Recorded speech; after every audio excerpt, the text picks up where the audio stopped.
నమస్తే, welcome to our channel. నేను సిరి. BJP ఈ పార్టీ అంటే దేశ సేవ, ఇంకా ధర్మం కోసం, ఇంకా అంటే దేవుళ్ళ కోసం అని చెప్పేసి మాట్లాడతారు. మరి నిజంగానే ఈ పార్టీలో ఉన్న నాయకులు దేశ సేవ చేస్తున్నారా? నిజంగానే వీళ్ళు ధర్మం కోసం పాటుపడుతున్నారా? నిజంగానే వీళ్ళు దేవుళ్ళ కోసం పాటుపడుతున్నారా? ఈ క్వశ్చన్ ఇప్పుడు నేను రేస్ చేసింది కాదు, మామూలుగా ప్రజల నుంచి వస్తున్న క్వశ్చన్. ఎందుకంటే బీజేపీ పార్టీలో ఉన్న ఎమ్మెల్యేల కొడుకులు గంజాయి కేసులో పట్టుబడుతున్నారు. ఒక పక్కనేమో కొంతమంది బీజేపీ పార్టీ అంటే సినీ నటులు, బీజేపీలో ఉన్న వాళ్ళు కొంతమంది ఏమో దేవుళ్ళ కోసం వాళ్ళు పోరాడుతున్నారు. ఏంటంటే ఈ దేవుడు కాదు అని చెప్పేసి మాట్లాడుతున్నారు. సో ఇట్లా ఈ అంశాల మీద ఈరోజు మనకి విశ్లేషించి చెప్పడానికి మనతో పాటు ఉన్నారు ప్రముఖ రాజకీయ విశ్లేషకులు చింతా రాజశేఖర్ గారు. నమస్కారం సార్. సార్, జమ్మల మడుగు బీజేపీ ఎమ్మెల్యే కొడుకు ఆదినారాయణ రెడ్డి గారు కొడుకు సుధీర్ రెడ్డి గారు గంజాయి కేసులో దొరికింది. బీజేపీ అంటేనేమో దేశం కోసం, ధర్మం కోసం, దేవుళ్ళ కోసం, అంటే వీటన్నిటిలో అంటే మరి ప్రజల కోసం మరి ఏంటనే నాకు అర్థం కాలేదు. దేశం కోసం ధర్మం కోసం అన్నారు. మరి దేశం కోసం ధర్మం కోసం అంటే మరి ప్రజల కోసం చేయాలి కదా. దేశం అంటే ప్రజలే కదా.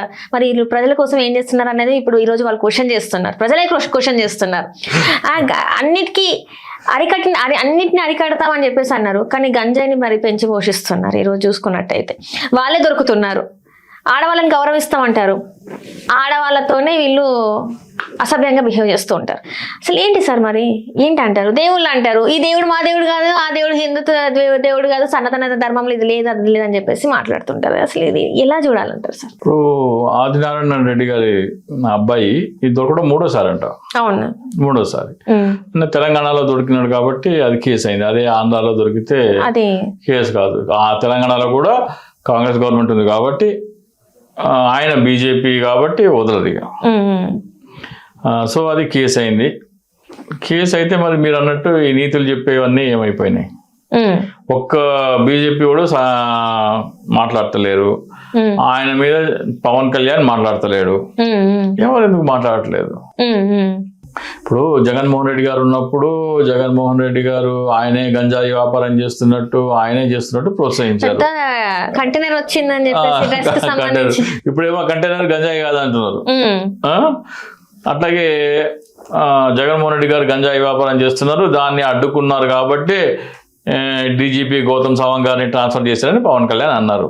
కానీ జగన్మోహన్ రెడ్డి మంత్రులు కానీ మంత్రుల పిల్లలు కానీ ఆ హయాంలో ఎవరు గంజాయికి తాగుతున్నట్టు కానీ దేంట్లో దొరకలేదు. మరి ఇక్కడ స్వయాన మీ ఉన్న బీజేపీ దేశం కోసం ధర్మం పార్టీ బీజేపీ ఎమ్మెల్యే కొడుకు దొరికితే పవన్ కళ్యాణ్ ఎందుకు మాట్లాడట్లేదు? చంద్రబాబు నాయుడు ఎందుకు మాట్లాడట్లేదు? లోకేష్ ఎందుకు మాట్లాడట్లేదు? నోట్లకి ఏమైనా పక్షపాతాలు వచ్చినాయా ఏంది? అంటే గంజాయి కేసులో పట్టుబడడం అంటే మామూలు విషయం కాదు. అది కూడా మూడోసారి పట్టుబడడం అంటే మామూలు విషయం కాదు.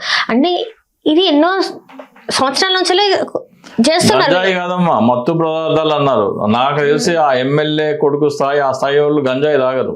అయ్యే హెరాయిన్ దానికి వేరే హై లెవెల్ ఉంటాయి. గంజాయి అంటే చీపెస్ట్ మాదక ద్రవ్యం. అది ఇంకా హై కాస్ట్లీ అయి ఉంటుంది. అది అంటే ఇది ఎప్పటి నుంచి జరుగుతున్నా అన్నట్టే కదా. మూడోసారి పట్టుబట్టాడంటే ఇంకా ఆయన హ్యాబిచువల్ అఫెండర్ కదా. డెఫినెట్ గా ఎందుకు యాక్షన్ తీసుకోవట్లేదు ఇప్పటి వరకు? ఇన్ని సమస్యలు ఉన్నా ఈ రోజు మాట్లాడట్లేదు ప్రభుత్వం. అంటే అది కూడా కూటమిలో ఉన్న ఒక నాయకుడి కొడుకు ఇలాంటి తప్పుల పనుల్లో చేసి దొరికిపోయారు పోలీసులకి. అంటే ఎందుకు ఒక్కరు కూడా వచ్చి దీన్ని ఇది తప్పు మేము అంటే ఆయన తీసేస్తున్నాము లేకపోతే ఆయనకి ఏదో అని ఎందుకు మాట్లాడట్లేదు? అండ ఉన్నది, రాజకీయ నాయకులు అండ ఉన్నది.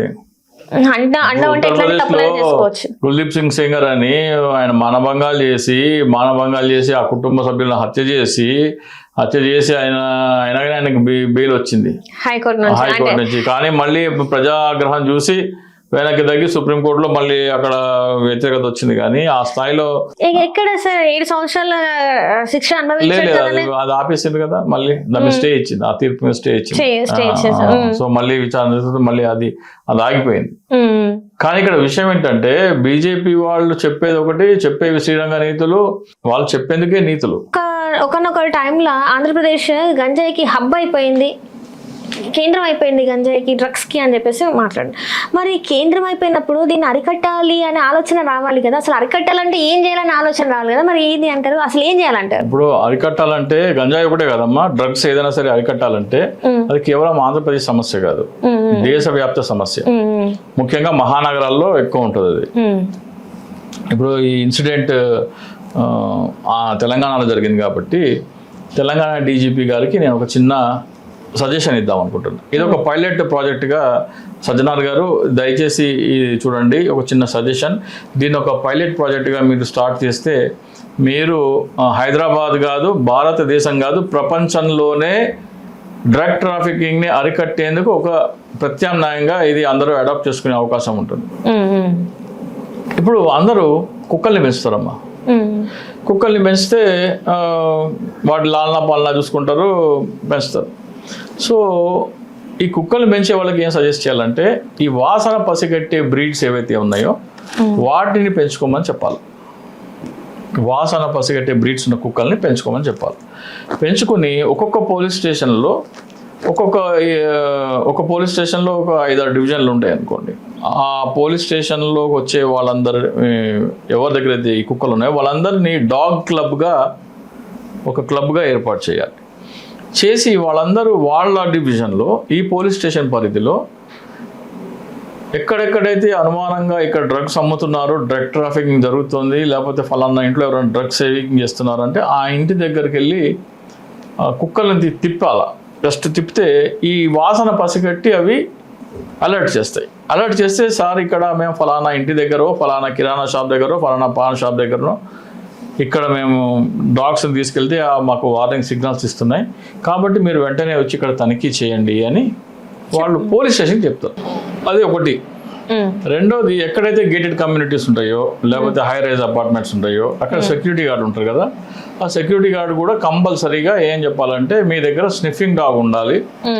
అక్కడ లోపలికి వచ్చే స్విగ్గీ, జొమాటో డెలివరీ బాయ్స్ కానీ లేకపోతే వచ్చే వాళ్ళు అనుమానాస్పదంగా ఉన్న వాళ్ళు ఏమన్నా సరే మన కొద్దిగా ఈ పిల్లోడు ఉందంటే అలా వాళ్ళు కానీ, కాలేజీ పిల్లల బ్యాగ్స్ కానీ వాటిని చెక్ చేసేందుకు కూడా స్నిఫర్ డాగ్స్ని సెక్యూరిటీ వాళ్ళు అడాప్ట్ చేసుకోవాలి. సజ్జనార్ గారు డైరెక్షన్ ఇవ్వాలి. ఎక్కడికైతే సెక్యూరిటీ గేటెడ్ కమ్యూనిటీస్ ఉన్నాయో, హై రైజ్ బిల్డింగ్స్ ఉన్నాయో అక్కడ సెక్యూరిటీలు ఉంటే అక్కడ అపార్ట్మెంట్లో ఉన్న దీంట్లో సంఖ్యను బట్టి 2 కానీ 3 కానీ స్నిఫింగ్ డాగ్స్ కంపల్సరీ చేయాలి. అప్పుడు ఏమవుతుంది, అవి స్నిఫింగ్ డాగ్స్ స్నిఫ్ చేస్తాయి, పసిగడతాయి కదా. ఫస్ట్ ఆఫ్ ఆల్ ఆ ఏరియాలో స్నిఫింగ్ డాగ్స్ తిరుగుతున్నాయి అంటేనే, లేకపోతే ఆ హై రైజ్ అపార్ట్మెంట్స్ కానీ ఆ గేటెడ్ కమ్యూనిటీ కానీ అక్కడ స్నిఫింగ్ డాగ్స్ ఉన్నాయంటేనే అక్కడికి డ్రగ్స్ తీసుకెళ్ళడం భయపడతారు. కుక్కలు పట్టుకుంటే దొరికిపోతాను అనే భయం ఉంటుంది ఫస్ట్. ఆ గేట్లో మీరు ఇది కూడా పెట్టచ్చు, ఇక్కడ డ్రగ్స్ స్నిఫింగ్ డాగ్స్ దీంట్లో ఉన్నారు, మీరు ఆ జోన్లోకి ఎంటర్ అవుతున్నారు అంటే ఆ జోన్లోకి దాదాపు ఎవరు అడుగుపెట్టడం. సో ఇటువంటి ఫస్ట్ ఆఫ్ ఆల్ హైదరాబాద్లో కనుక పైలట్ ప్రాజెక్ట్గా సజ్జనార్ గారు దీన్ని ఇంప్లిమెంట్ చేస్తే ఏమవుతుందంటే ఇది సక్సెస్ఫుల్ అయితే రాష్ట్ర వ్యాప్తంగా, దేశవ్యాప్తంగా అన్ని రాష్ట్రాల్లో కూడా ఇంప్లిమెంట్ చేయొచ్చు. మనం ప్రపంచానికి కూడా మనం ఒక ఆదర్శం అయిపోతుంది డ్రగ్స్. సో ఇక్కడ ఏంటంటే ఎవరైతే కుక్కల్ని పెంచుకుంటున్నారో వాళ్ళు ఎట్లాగో పెంచుకుంటున్నారు, ఈ బ్రీడ్ని పెంచుకుంటే ఏమవుతుందంటే ఫస్ట్ ఆఫ్ ఆల్ వాళ్ళ ఇంట్లో ఎవరు డ్రగ్స్ రావు, వాళ్ళ వాడుకట్టులో ఎవడు డ్రగ్స్ తీసుకురాడు. అట్లా ఇది అవేర్నెస్ తీసుకొస్తే ఏమవుతుందంటే మనం డ్రగ్స్కి ఒక కంట్రోల్గా ఒక ప్రత్యామ్నాయ సెక్యూరిటీ చెక్ లాగా ఇది పెట్టుకోవచ్చు. మొత్తానికి అయితే ఇట్లాంటి ఇన్స్ట్రక్షన్స్, ఇట్లాంటి జాగ్రత్తలు తీసుకుంటే అది అరికట్టేయడానికి కొంత ఉపయోగపడుతుంది. రైట్. హలో, తెలుగు రాజ్యం ఛానల్ చూస్తున్నారా? సామాజిక, రాజకీయ, జీవన చిత్రణే తెలుగు రాజ్యం. అతిశయోక్తులు, అసత్యాలు ఉండవు. రాజకీయ కోణం కాదు, ప్రజా కోణమే కొలబద్ద. తెలుగు రాజ్యం వీక్షణ మీ ఉత్తమ అభిరుచికి నిదర్శనం.